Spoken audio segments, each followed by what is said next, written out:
Hello, everybody. Welcome back to another Inkylesconvo. Today's guest, again, it's like I said in the last podcast, it's great to get guests that I had on that we wanted to get on for a while, but then obviously life kind of gets in control of you and people's health gets control of you and stuff like that. So it's great to have you on. It's Greg Shoulder. How are you doing, mate?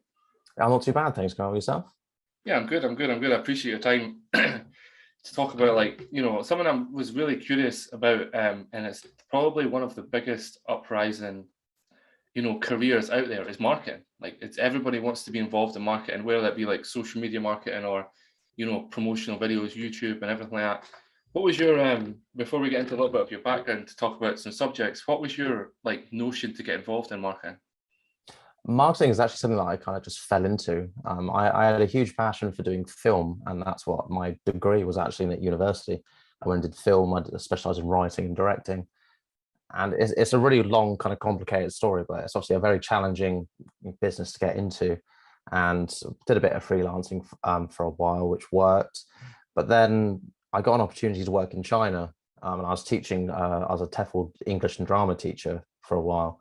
And while I was out there, they wanted to do what they called a Western perspective blog. So I ended up working on the social media channels out there, promoting the school I was working in at the time.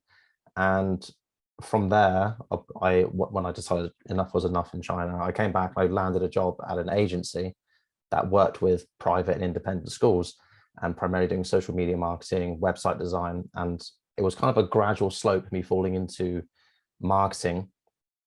And I think marketing as a whole and social media advertising is quite a blurred line. People can end up doing it without realizing they're doing it. And that's kind of answering your question without answering it. But I fell into it, I think, as a natural course. I think as a lot of people do. Yeah, I think it always stems from something that from the people I've spoken to, it's always stemmed in someone from like they've been involved in a creative industry. Like to do with marketing. I know a couple of people that do like marketing artists and stuff like that.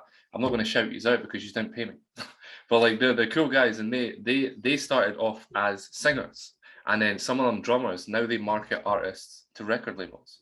So, but it's weird how you like it's the little things then you can transition into marketing and promoting. And technically, we all promote ourselves because, like, obviously getting a job and getting a CV and being involved in that type of thing, you technically selling yourself that type of thing. But yeah, Yeah, what's it? definitely.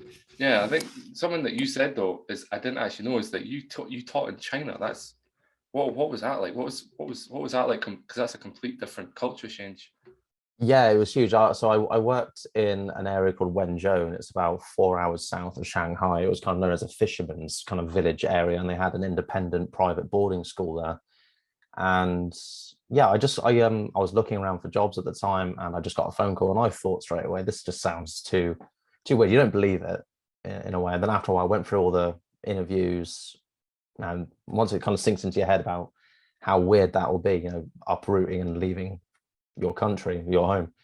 But yeah, I got out there, and yeah, culture shock's probably the main thing. I think the one thing that absolutely knocked me on my ass straight away was that whole different kind of level of heat. And yeah, I mean, there's so many weird things just looking back on it. The weirdest thing being let's just say a Westerner, a white European man in this area of China. It's probably the rarest thing to see. There was me and probably four other Western teachers from England. And because we were the only ones there in this area, people would stare at you, take photos. It was the weirdest thing. So there's a lot of weird stuff, but the experience itself was great. Obviously, picking up doing drama, doing English, doing teaching, working with yeah, I don't know. It's probably a whole nother podcast in and of itself there, but hugely different. But obviously, I've learned so much, and I think because of that, that's helped me get into the path I'm at now. I was going to ask you, is that giving you like a it's a hard question to answer, to be honest, but has that, if you didn't do that, do you think that would have given you a different aspect to the way you go about marketing? Because you now know how to market to all different types of people. I'd probably say so. Yeah, I mean that in mainland China they use an app called WeChat. They've got the like a big firewall, so you don't have Twitter, you don't have Facebook, Instagram. You don't really have any other the Western platforms we have, no YouTube, anything. So their tool, what WeChat is, all the apps into one. So I kind of learned how to target multiple audiences, but also a whole different demographic, which was obviously the school market, the independent school market, kind of the more affluent family members within that area of China. But then also how you market yourselves with different content, but putting it onto the one platform. Whereas out there, a hashtag strategy wouldn't really work at the time. I don't know if it's developed since then. But then that obviously moving into working with an agency that worked with international private schools as well opens my kind of reach on how to market. We had a lot of clients at the time within like kind of Central Europe, Japan, China, and America. So, and of course in the UK, there's a huge amount of independent private schools here. So I really, working in China, I think that position helped me land the job at the agency, which then allowed me to open my kind of like my pool of knowledge and wealth of resources.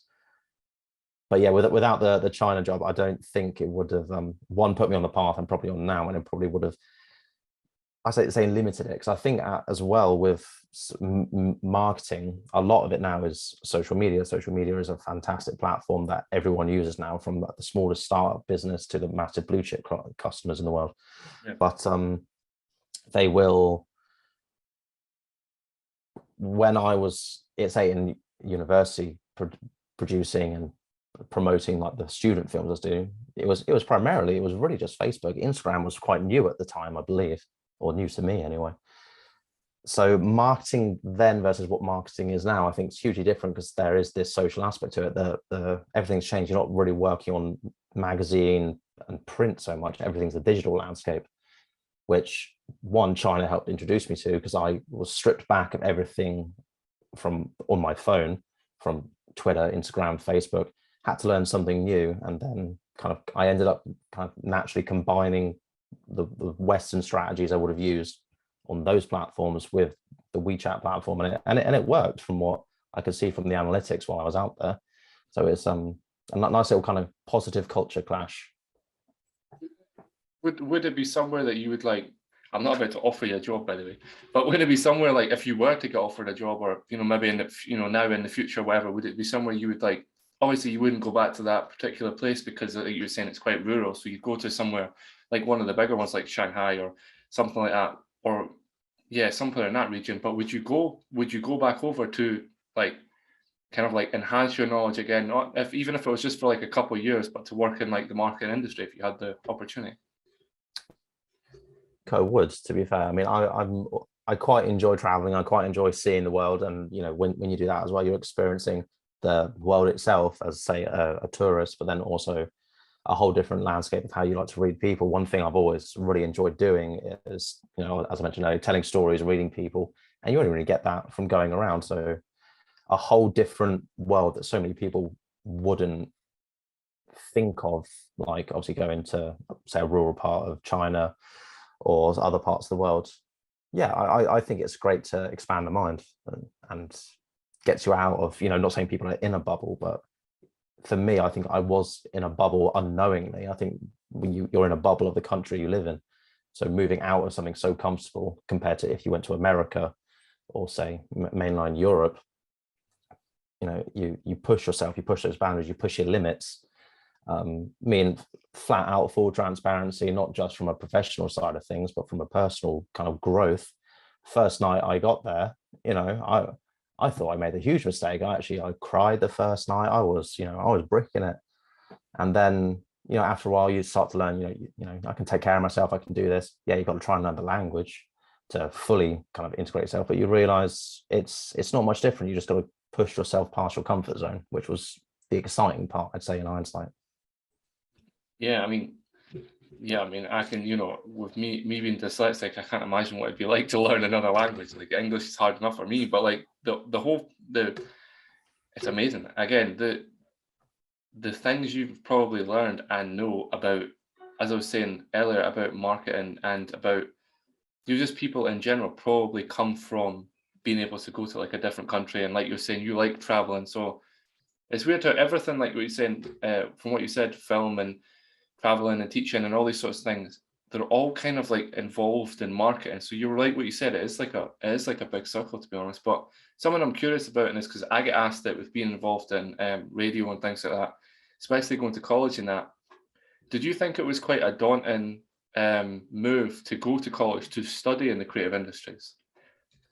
Yes, I think there is I don't know if it's just a case of depending on what background you have, what's your family like. If you don't, my family, nothing against them, they're much more kind of the standard jobs. I was probably one of the more creative one out of me and my brothers. And when I was a little kid, I was obsessed with Arnold Schwarzenegger, Terminator, action films, all that stuff growing up, and that's what I wanted to do. So when I said I wanted to go into it, there was that kind of hesitation of, oh, you kind of do get that.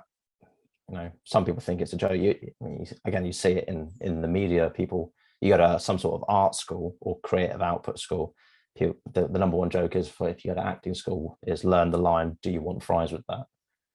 But when you get to it, you probably found it.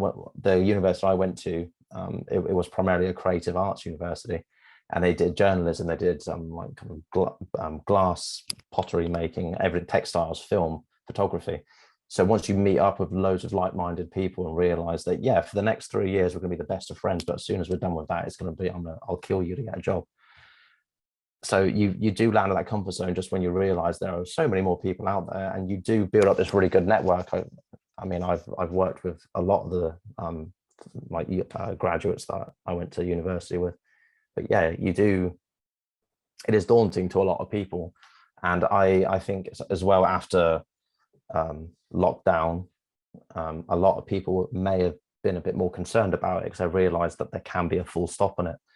But the flip side on it, you found so many people who may not have gone into such a creative thing have created so many amazing things. You've seen so many startups come out of it. You've seen a lot of people take up these passion projects that have grown into something that people love, and they're extremely creative. So there's I think there's been an interesting flip over the last couple of years, kind of just naturally as people's minds shift.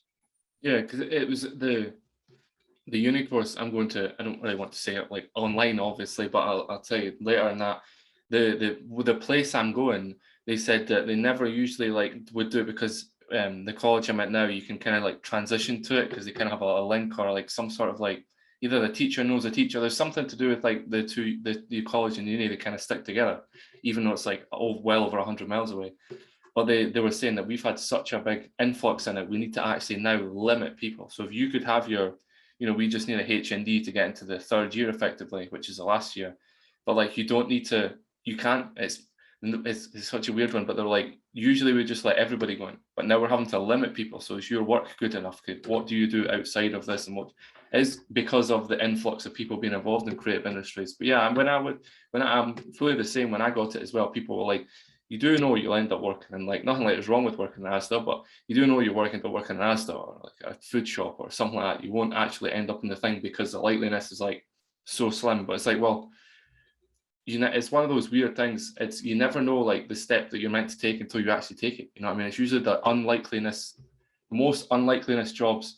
Yourself, you great example of it, where you started film, then you taught in China, which have nothing to do with anything. Then now you're working in marketing. Like it kind of like like I was saying, it's a weird kind of circle, but also like it's kind of if you get what I'm trying to say, like it's weird how we can just like we walk into industries when people say like don't do it, we kind of just end up people. I think it's those natural steps. You even though the kind of the job, that the dream job, everyone says, I want that dream job, but reality is that the dream job a lot of times for a fair few people does remain the dream job, but you do find this nice little, they're stepping stones, and that's where you can find a whole new passion, realize that what you really wanted to do with that dream job you can do somewhere else. For me it was again just telling these stories. I do a lot of social media marketing. I do a lot of like kind of ghost writing, so I do tell these kind of stories just in a different way, but it's still a creative output that I think a lot of people kind of will naturally find themselves going into over time. But it can take a little bit longer, and as long as you keep that passion, you're going to find something that you care about. I think it's as well as because the people I've spoken to as well, like I generally sat down with them, and it's because they always they're usually a lot older than me. I'm 27, they're usually like 37, 47, 57, all way up until their 60s now. Like they're usually don't want you to go in industry because they wanted to try and get it and just couldn't land it.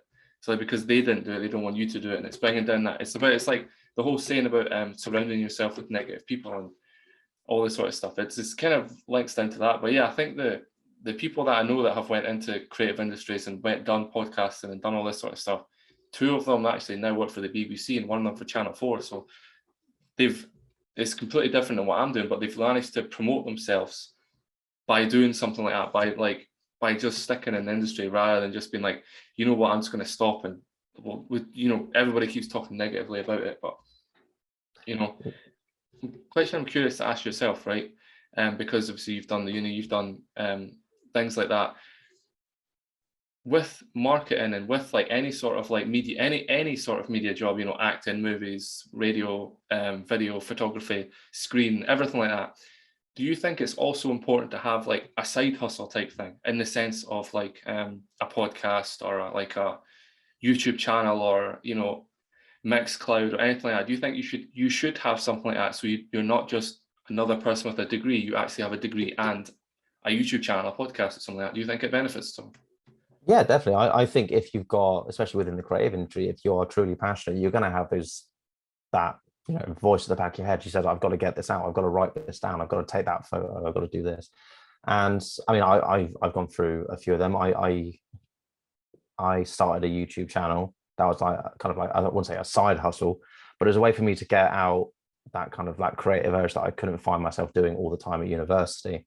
And that was like a short sketch based show. It was just me telling a bunch of terrible jokes, acting them out with some friends, and they'd be 2-3 minutes on. But to me, I thought they were hilarious, and that helped me kind of get out that mighty boosh side of myself. I want to do something so wacky out there and zany, but I know nobody at university would want to commit X amount of money and time to doing them, so we did it. And even now, I've got a couple of Instagram accounts to various levels of me kind of sticking to them, but some of them are just literally just me taking pictures of like the DVDs I collect, and I talk about the films. So I think everyone should have a side hustle, because everyone's going to have more to say, even if your tone is you're trying to represent, say, let's just take it for example, if you're trying to represent yourself as extremely corporate, but you want to do something really out there that only really a small agency would do. Why can't you have fun and just kind of create your own case study? Because in the end, it will be something that you could use to your CV, but it's also something for you to just express yourself. And that's kind of the whole point of that creative industry. And there's so many outputs now that you can. It's great that there's so many different outputs though. Like I was saying, like obviously there was SoundCloud. Some people don't like SoundCloud, so use Mixcloud. Some people don't like that, they'll use Spotify. Some people don't like that, they use Apple. People have like their little selective things, but you can obviously you arguably debating on it, you should use everything, all social medias, but people obviously have reasons why they don't like using some. Like for example, you wouldn't post if you did if you did hat reviews, you're not going to post your hat review on LinkedIn, because that's more than likely where your professionals are. You could, but it's more than likely put it on TikTok and Instagram and things like that. But yeah, I think that everybody that I know, again, that's been involved in this has this great explanation, to be honest, was their passion project. It actually is now their career, because of everything that happened over the last 2 years and things like that. It's pushed people to be, I'm just going to create a YouTube channel, see what happens. A great one is like that guy on TikTok. Is it Kanobi Lame? I think that's how you say his name, or Kane Lame. He's the boy that does like this. Like, have you ever seen it before? He went from broke to nothing, and in 2 years worth like 7 or 8 million or something, just from TikTok and just from that, because he actually can speak, he's French. But as he said, from that, he was like, I just was so bored and couldn't do anything. So I was like, why don't I create this account and see what happens? And then he posted like twice a day, once a day, 3 times a day. Now he's like the big one, not the biggest, but one of the biggest TikTok stars and social media stars, you could say, out there, which is worth, to manage to turn yourself around like that is just absolutely incredible. But I bet he was one of those people that was like, I don't know if I should do it or not. I don't know what people think. And negativity is a big thing nowadays with social media.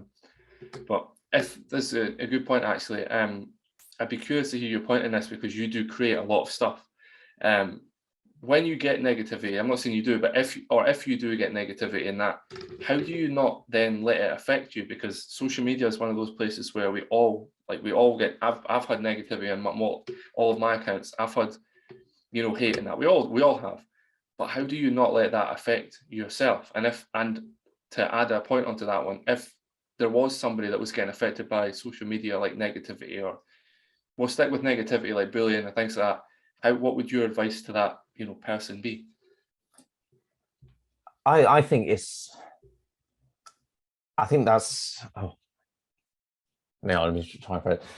With social media, everyone kind of puts up, I don't think enough people put up that wall, that kind of that blocking point between it, because in the end, the people who do give the hate, from my point of view, I can't see why it's something that they don't agree with. A lot of people would if you did that to a person face to face, you wouldn't be that harsh, or you'd have a debate, you'd have a conversation about it, which I think is kind of the problem. There's a lot of short form written content where people cut to the chase, and some people troll just for the sake of trolling.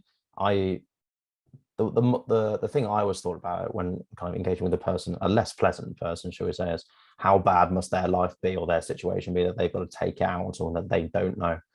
And no matter which platform you're on, if you're on SoundCloud, Instagram, TikTok, Twitter, Facebook, wherever it's going to be, you just need to make sure you have that disconnect, because you'll find that most people on social media platforms will start off with their friends liking it, and you realize that they're the people you care about. If you're going to get the same 20 likes from the same 20 people, that's fine. If one comment comes in from someone who lives on the other side of the planet, it's not going to affect you. The only thing you've got to make sure is don't let that affect you from doing the video tomorrow. Just keep doing it, because in the end, you're making something, they're not. If that's your passion, do it. But just give yourself that little wall. Realize that you're doing this for yourself. You're doing this to make your friends laugh. That's how a lot of kind of these channels start, really. Like me making a YouTube channel, that was literally just to have a few giggles with some mates. And yeah, I think we did get a fair few people kind of critiquing it. And I don't know, we started laughing about it because we did it as a joke. But all I say is don't let it kill your passion. That's probably the most important part, especially if you're young, because everyone probably goes through school at one point I got bullied when I was at school, but then when you see these people, years later, they realize how stupid they were, and people do tend to realize the error of their ways. Yeah. So there's a lot of kind of answers in that, but main takeaway is, if that's your passion, keep your passion. Don't let someone else ruin it for you. What's the point? Yeah, I think a great way of going about it, to be honest. But I think it's like, for example, when like I was saying, when I got some hate and that online, and I see the people in person, like I'll always say, because the worst thing I say to people, my advice to people is, don't walk up to somebody that's that's not been giving you abuse as such, but like been giving you hate and been bullying you, and question them about it. Just, if they're walking past you, just say, all right, mate. Just simply walk past. Like, because the most annoying thing to them is knowing it didn't get to you. Like, they didn't get to you. But one thing, there was one guy, and again, I don't want to say his name because I can say who it is, but I don't want to, because it's not. I was kind of told in confidence, but I love telling this story because it's hilarious in my eyes. So it's this guy, right? He was getting bullied on Instagram, and he was like, I'm fed up with this. I'm fed up. And I was like, mate, what are you going to do? Like, if he had quite not like, it wasn't like a public figure job, but he did have a job where if anything was to happen or anything like that, he would effectively get sacked. But it was in his contract, to do with kind of beating around the bush, because I can't say what it is. But anyway, he had a certain type of job where he literally couldn't be seen to be like evil or road rage or saying stuff he couldn't say or anything like that, because of what his job is, right? I should say. He's doesn't have it anymore, but that's because he left and moved to another job, not because he got sacked because of this. But anyway, so guy was giving him loads of abuse online and Instagram and stuff like that. And then so what he did was he started DMing him. The guy was DMing him, being like, please can you stop, please can you leave me alone? That's all he said. And the guy started DMing him loads of abuse. So he was like, nah, this guy's not getting away with this. So he screenshotted every single thing he said under every video, circle, like I don't know how he did. He must have done a Photoshop, but like did the whole circle thing and pointed arrows and stuff, and actually sent it to his employer. The guy that was bullying him, employer, there was two of them. He was getting bullied by both of them, and he sent it to their employer. Those two guys actually got sacked because of they were bullying people online. And he said to me, he was like, I never asked them to sack them. I just sent it to them because I was like, why do you think it's acceptable to hire people that are doing this? And I was like, yeah, but you have to remember that you sent it to those people. So those employers are now going to look at it and be like, that's people that we have working for us that represent our company, and we don't want nothing to do with that. Like, there's no it's coming. We're coming to a point now where like you actually do need to watch what you post online, not just anything that you just shouldn't post, but like stuff that like anything towards hate anybody, because if that gets back to your employer can be like, you're disrespecting the company, you're, you know, making us look silly, making us look that, making us look this, and at the end of the day, it's going to come down to like, you know, I think it's, to be honest, in my eyes, and so is his eyes, I think it's a good thing we're like that, because it's stopping bullying. Because he was getting a little bit, which is why I can't say, his head was going a little bit in dark places, and I had to like help.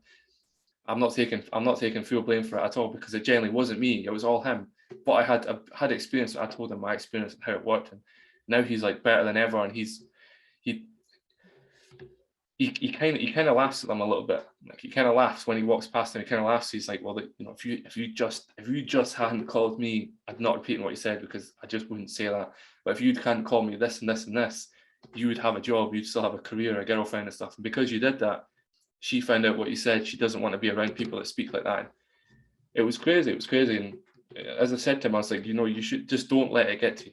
Whatever you do, don't let it get to you. But I think that, you know, when it comes to social media, though, you know, people manipulate social media so well, and I'm sure you'll have an input on this one, where they can make money. They can make a lot of money. You could have one social media account, you know, Instagram, Twitter, TikTok's the biggest one, or even Facebook, and you could make so much money. But it's not that you'd make more money if you had another platform to use it on, but you're best manipulating multiple different platforms. You know what I mean? But in your experience, what would you say is, in your opinion, obviously, what would you say is like we'll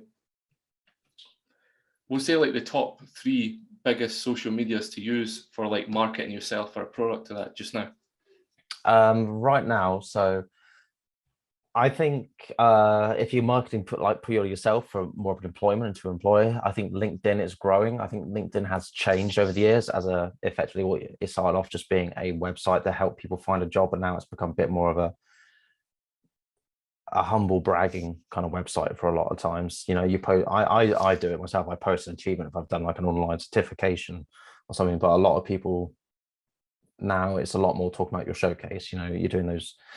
I think that's probably best for showcasing yourself if you're looking for a role, depending on the role, because there are so many different platforms for different industries. But LinkedIn kind of sits in its own little bubble. Twitter's quite a niche platform. It always has been a bit niche. It's always been sitting in various kind of demographics and age groups. Facebook itself has kind of shifted. It's become its own little. Unless you're Lad Bible, you're not really going to get noticed on there now. It's a place for your parents to be posting on. And I mean, I just use it as a memory bank now. I probably stick with Instagram and TikTok. The world is so visually led now, and the attention spans of people are so short that TikTok almost being kind of a successor from Vine, if you remember Vine, started the careers of loads of people like Logan Paul, for example. But it's such a visual platform, and because of how creative you can be with them, especially TikTok now being short form video, it's a great place to showcase yourself. And the algorithm on it seems like it's quite fitted that if somebody was interested in, let's just say, you making experimental, you know, avant-garde films, they come across it. So depending on how you use them, any tool can be the beneficial one. But I think now in this kind of where we are now, everything's visual, especially after lockdown. People taking pictures of banana bread, people doing their dances, people doing hula hoops. There was one I saw on TikTok, I forget her name, but she literally started to learn how to do the jump rope. I can't use the jump rope, I can't skip, but she started doing that during lockdown to lose weight for a wedding, and it was quite, you know, it was inspirational. I mean, I still can't learn how to skip, but now she's I think she's got married. She's in great shape, and she's started her own business. She's been in like Women's Health magazine, all because she learned how to skip rope, but she knew how to use something for fun, and then she advertised herself in a very kind of like obviously body positive way, And TikTok, obviously from a side of that, Instagram as well, because you can link them, has hugely benefited her. So I think they're the two big platforms, depending on what you're doing, and if you know how to use them. Because anyone can just say, you know, I can make a fantastic ice cream, but you need to make sure that you're enticing people in a creative and unique way. Yeah, yeah. So, you know, just to finish up on, I want to ask you that to be able to entice people, like you were saying, it's a great word to use, by the way, and being able to keep viewer retention high. What's your advice to somebody that, it's like I'm asking you personally, which I kind of am, but I mean, people would want to know as well. What's your advice to keeping retention on posts, even if they're like a minute? Some people won't even watch a minute-long video because they're like, nah, I can't bother that. But how would you say tell somebody, without saying too much of your secrets, how would you tell somebody to keep the viewer attention and the viewer, like, you even with pictures and things like that, how would you tell someone?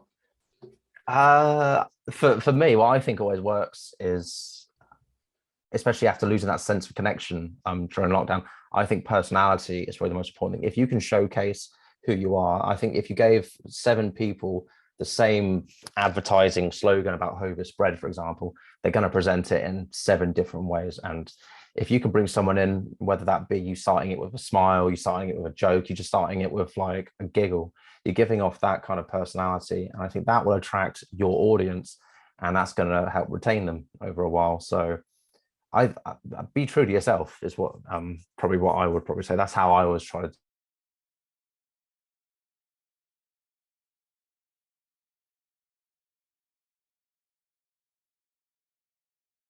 do it. I advertise or promote or take a photo. Do it. Just stick with it. That's the one you want. Yeah, yeah, great. And we as in, I was waiting to ask you this, as in all of your social media accounts that maybe like you were saying that you'll just do them on the side, people might want to follow them. And also your ones, what social media accounts that can people, we'll do the ones that they can reach you on first, and then we'll go into your other ones and stuff. So what if somebody wants to reach you, apart from checking our link, our you know, pages and that, we'll obviously have you there. Where else can they find you? Well, I probably spend most of my time on Instagram. That's usually where I am. So that would be Oh That Greg, and obviously LinkedIn I'm on a fair bit, but usually Instagram's my main one. I'm a background TikToker, so I don't TikTok myself. I just linger, I think, as a lot of people do. But Instagram's my platform. Yeah, damn. Well, and now your other ones, what are your other ones? Or can they find them in your bio? Like, do you have them like how I have them? I have all my stuff linked in my bio, or have you got them? It's kind of separate. No, well, they're not separate. So I've got my kind of more geeky film related one, which is called Oh That Geek. Basically, if there's anything Oh That something, it's probably Oh That me. But yeah, oh That Geek. And I did try starting up, like more, as I'm sure a lot of people did during lockdown. I tried doing one of those fitness ones, which was Oh That Sir. So you can tell I found a naming convention that I stuck with. But yeah, if you're interested in anything kind of vaguely geeky or vaguely interesting, you might be interested in my stuff. It's cool. You created a brand like Oh My off of that. That's quite cool to us. I give props to that. But yeah, I want to thank you for your time, and again, everybody, thank you for watching. Like, comment, subscribe, and I'll catch you later. Thank you again, Greg. No, thank you very much, Carl. You've been listening to Inkylesconvo.